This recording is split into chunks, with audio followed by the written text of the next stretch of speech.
During the fall, I feel like my room gets more light than the summer, which is wild. Oh, hey guys, welcome back. Today's a favorites video, and if y'all missed it, last video I did all my favorite Anthuriums. There are some good ones. I'm obsessed with all of those. And so anyways, Monstera Mint. Y'all, listen. I am so happy to see a leaf with so much green. Before this leaf, it was kind of too white for my liking. What the goal is, because I've never felt comfortable propagating this plant just because there's not enough green for them to sustain life. I'm kidding. There is still a chance, but I wanted just more nodes first. But even, do you see the baby leaves here? And these brown dots are from my Burle Marx flame keeps dripping, and then the moisture just stays there, and then you get this browning over here. But do you see all these leaves? They're just more cream.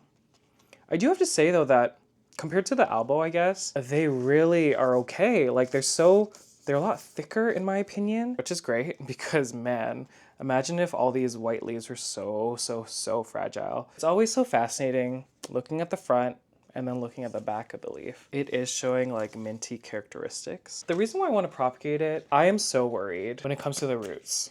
I've said this in the past. I've never had a again, they rotted. I've never had a Monstera rot this easily, ever in my collection. Even the Monsteras that I no longer have. I'm just scared that one day it's just gonna all rot.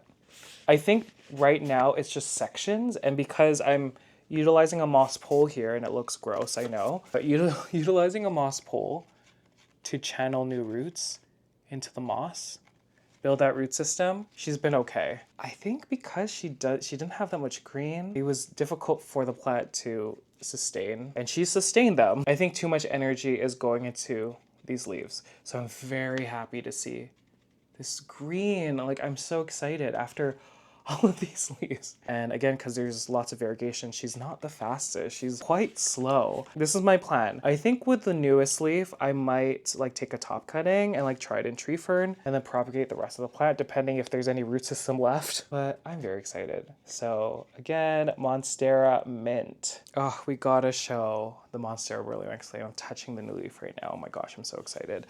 This is the two, or these are the two that are in pon. And this is my bigger one. Do you see this? Wow, okay, so the newest leaf is here. Not hardened off, so I'll try to be careful. And count them. We got 7 fenestrations. 7. Yeah, this is so exciting. The previous one had 6 over here. So the second plant here has this as its newest leaf. And I mean, that's how you kind of achieve this look of having a fuller plant. Now that I have more large moss poles, you can see that she's at the top. And roots, yeah, there's some fresh ones that have just rooted over here.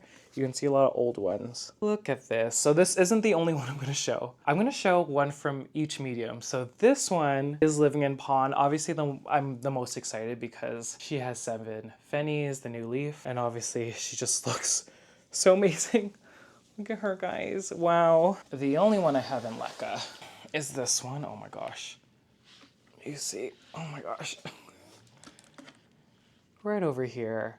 Very exciting because you can see, look at that. That is a new leaf almost coming out. But the newest leaf here has 7 fennies, which is so exciting. I'm so excited.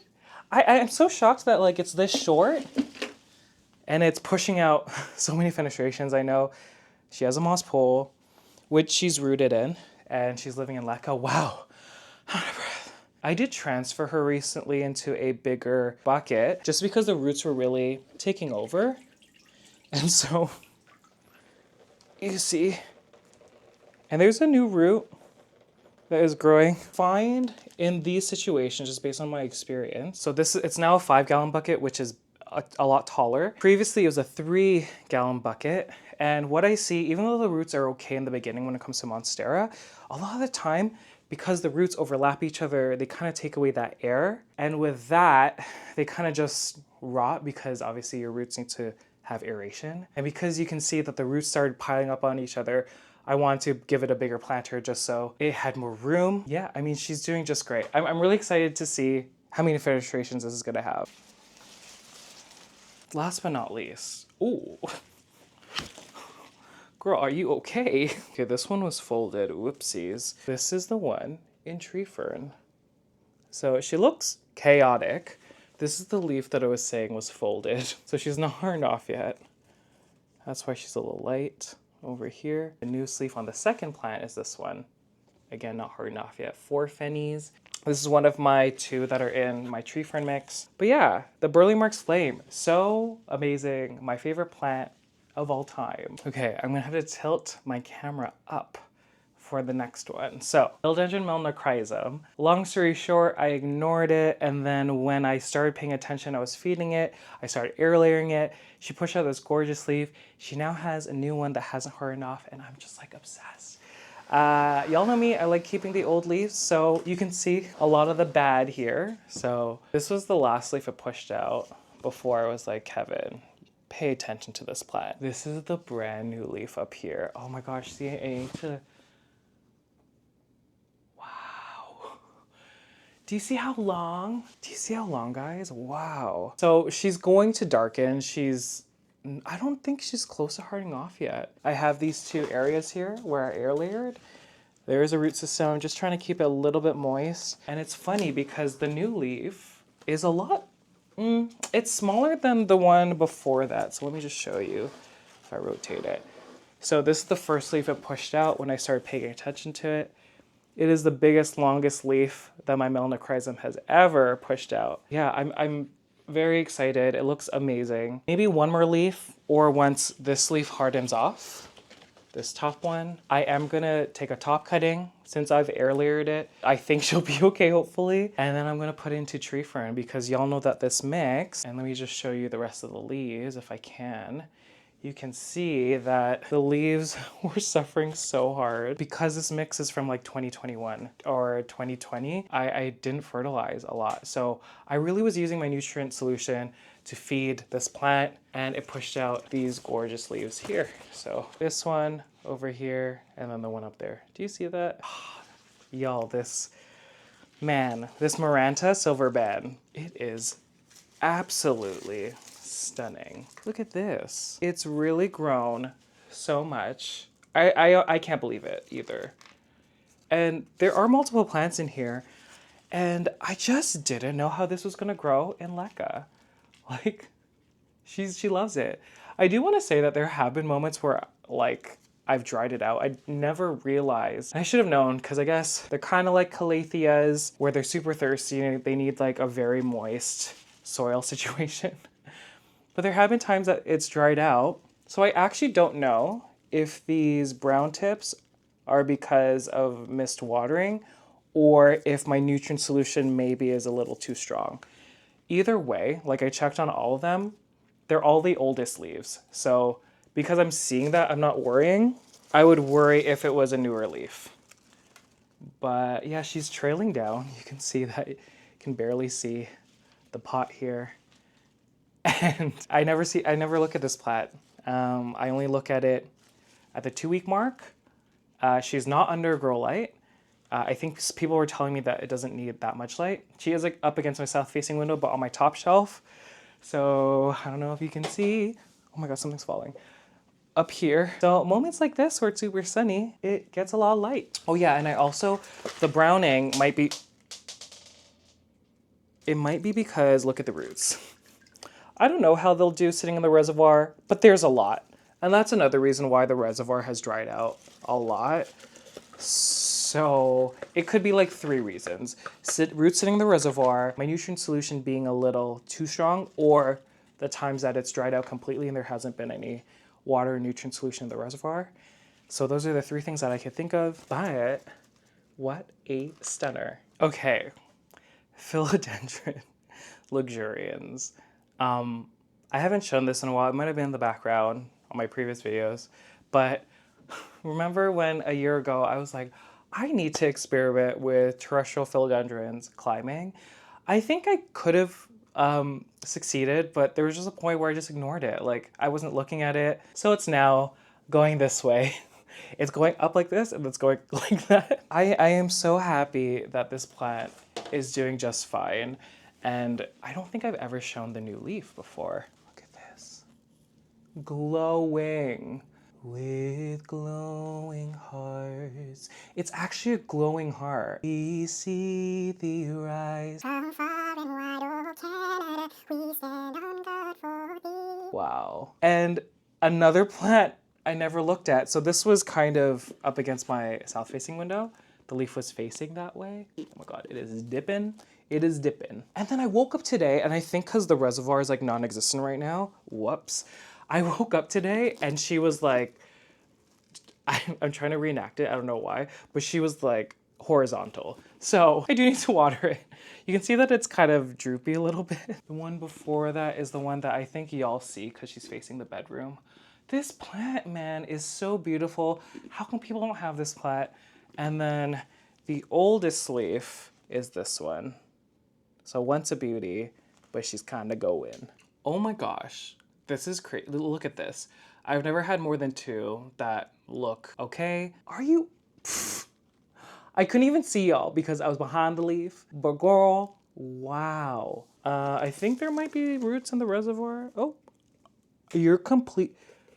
How? I watered this like 4 days ago. There's nothing in here. Okay. Yeah. So here we are. I just want to keep, I'm like, I don't know if you can see me, but I'm looking through the, like, oh, crazy. And speaking of philodendron, this might be like the third of 3 out of the 4 philodendrons I have left. Is that right? Philodendron strawberry shake. Now, she probably kind of looks the same as before. Again, I had to take all 3 or 4 cuttings in here, or plants in here. I did have to take a cutting because they were reverting. And since then, there have been, like specifically the yellow parts, their new offspring. So yeah, like I debated if I want to propagate it. I think I still might, but I really need to do something. She wasn't getting enough light. I think it slowed it down a little bit. I now have her in front of a grow light, and so she's here.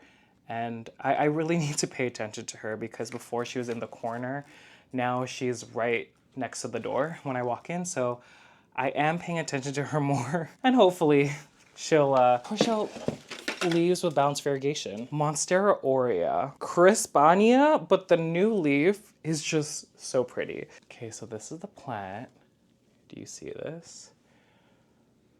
Look at this new leaf. This is to die for. Like, this is so nuts. And to be honest, guys, I really thought because there was more balance, I really truly believed that there was going to be less crisping. Like, I thought leaves that were balanced like this sustain the leaf more. I guess they have more yellow. The one before that has more green and like the yellow parts are going. I don't know. It might be that, but also my watering habits. This plant is so thirsty. And I think because she's grown so much and she's only in this small planter of pond, with that, a lot of roots have grown into the moss pole here. So I'm just like not doing a good job keeping it moist. So either I need to repot it, maybe take a top cutting, propagate it. I'm gonna have to wait because there's a new leaf coming out. Look at that. So we'll see what the new leaf looks like. I'm obsessed with this one. She greets me every morning. I'm always so excited to see this one. Hoya Polyneura out of Variegated. Look at this. Ooh, look at this beauty. She is trailing the way I want it to trail. I talked about this in a video on Wednesday last week, and I showed my broguette in that video. My broguette, it has like stronger, thicker stems, and I don't know if that's a maturity thing, but because of that, it's really going out. And I really want to achieve a true trailing situation. And the stems on this one, they're a lot thinner, the tendrils are thinner. And so you can see that she's drooping and really giving me that trailing dream. Look at this, it's so pretty. Not getting a grow light, I'm a little worried going into winter, but in the winter we get a lot of west light just because the sun sets to the side it's lower, so we get kind of the full blast from there. I am so excited to watch this grow because, girl, this is insane. Okay, Hoya Polyneura outer variegated. Oh my god, I don't know if you can see me, but man, this Hoya has latched on to everything around it. Let go, please. Okay, Hoya Insularis. Let me talk to y'all while I'm untangling these vines. The Hoya Insularis has been one of the fastest Hoyas in my collection. And wow, you really wanted to go places. Oh, you can go your own way. Go your own way. I mean, look, this is incredible. I can't even words right now. There's so many blooms. It's always minimum. There's like 4 peduncles that are always in bloom. And my focus isn't great with this new camera, but they look like that. There's always at least 3 or 4. And again, to achieve this look, you have to just propagate them and put a lot in one pot. And I'm not giving it any support, but this part is facing my Barrina grow lights. The side over here is getting my Sunblaster grow lights. So I would say that it's getting bright and direct light. And I think because a lot of these are down here, there's all these brand new vines that are growing from different nodes, because the Hoya will always want to grow up. There's going to be another node here that will like push out growth, and it is like full. Like, do you see this? I feel like it's a Hoya that like no one, or people don't like, there's no hype around it. Am I wrong? I just like don't see anyone having this Hoya. Like, I saw it when it was new and everyone was so excited for it, but then now I never see it. And maybe because it's just not everyone's cup of tea. But I don't know, tumbleweed realness. I know it's not the same, but like it's just an incredible Hoya. I don't think I've shown this one in a while. My Heuschkeliana variegated. But look, she's so cute. Do you see this? She's adorable. And again, blooms. I don't know if it's focused, but blooms everywhere. Just everywhere. Same thing with my other Hoyas. Propagated a bunch, put them in one planter, watch them grow. And this side, so where all these vines that are hanging, they're against my west-facing window. You can see that this one's trying to grow up. Isn't that so cute? They're against my west-facing window. When the sun sets, it's like the full blast. And this side is getting some light from the grow light. So I 100% need to transfer this. But I think for now, she's okay. I just don't want to ruin anything. I think I could wait a little longer. Look how cute. Oh my gosh. Okay guys, I guess that's it. Man, there's so many beauties in this video. I mean, the Burle Marx Flame was just so stunning. But I think, okay, what was y'all's favorites? I think mine, the Luxurians, the Philodendron Luxurians. I never look at that leaf. And just seeing it in the camera, the 2 right next to each other, wow. It is such a stunning philodendron. Ooh, Melanochrysum though. Wow, the philodendrons are taking over. Again, I want to thank everyone who keeps coming back to watch my content and just supporting, like watching these videos, even though, like for example, Anthuriums isn't your cup of tea, Hoyas aren't your cup of tea. Just watching these videos and still supporting me, it really means a lot. Anyhow, thanks for watching. I will join you in the next one.